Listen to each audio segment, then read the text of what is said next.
Why, hello, it's me again, Mr. Sasaki. Part 2 of our tone talk. So, what I want to talk about, we have our tone triangle, okay? But what I want to talk about this time is how each of those three factors vary as we go from a low string to the higher strings, okay? So, I have a violin taste, so it's a G all the way to E, so low to high, okay? So, speed. If we're moving generally from the low strings to the high strings, the speed is going to be slower on the G and faster on the E. So we're going to have to...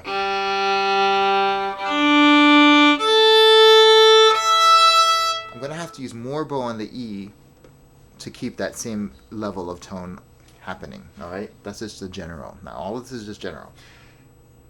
Weight. As we're moving from low to high, we're going to go from heavier to lighter, okay?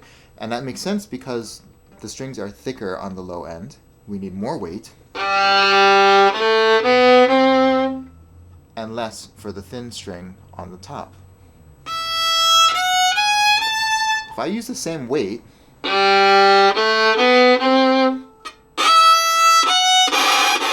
it would be end up scratching. It's not good, right? So adjustments need to be made on every string change, okay? Placement. Generally, we're going to play in the middle when we're on the low strings. So that's in the middle between the fingerboard and the bridge, as so, see? Whereas when we're at the E string, we actually want to be closer to the bridge, slightly. See how close I am to the bridge? Yeah? If I'm kind of out here, it collapses. It doesn't really work.